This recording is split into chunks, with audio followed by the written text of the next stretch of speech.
ভারতে হামলা করল পাকিস্তান, সীমান্ত ছেড়ে পালিয়ে গেল ভারতীয় সেনারা, ভারতের বিশাল পরাজয়। দর্শক, গত 48 ঘন্টা ধরে ভারত ও পাকিস্তান সীমান্তে ব্যাপক যুদ্ধের উত্তেজনা বিরাজ করছে। পাকিস্তান তাদের সীমান্তে ইতিমধ্যেই ভারী অস্ত্রশস্ত্র, আর্টিলারি, ট্যাঙ্ক, কামান ইত্যাদি মোতায়েন করেছে। এমনকি যুদ্ধের পুরোপুরি প্রস্তুতি নিয়ে রেখেছে পাকিস্তান সেনাবাহিনী। আর পাকিস্তানকে পূর্ণ সমর্থন দিচ্ছে চীন। প্রয়োজনে পাকিস্তানের পক্ষে 1 লক্ষ চীনা সৈন্য মোতায়েনেরও সিদ্ধান্ত নিয়েছে চীন সরকার।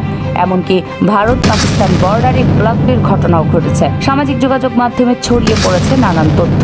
তবে এ বিষয়ে মুখ খুলতে নারাজ ভারত সরকার, কারণ পাকিস্তান বাহিনীর এলোপাথারি আক্রমণে ভারতীয় চেকপোস্ট উড়ে গেছে। সীমান্তে উভয় দেশের গোলাগুলিতে ভারতের কি পরিমাণ ক্ষয়ক্ষতি হয়েছে সে সম্পর্কে কোনো তথ্য দেয়নি ভারতীয় গণমাধ্যম। অপরদিকে চীনের লাদাখ সীমান্তে চলমান উত্তেজনার মধ্যেই পাকিস্তানের সঙ্গে নতুন করে সংঘাত ভারতকে চরম চাপে ফেলে দিয়েছে। সম্প্রতি চীনের লাদাখ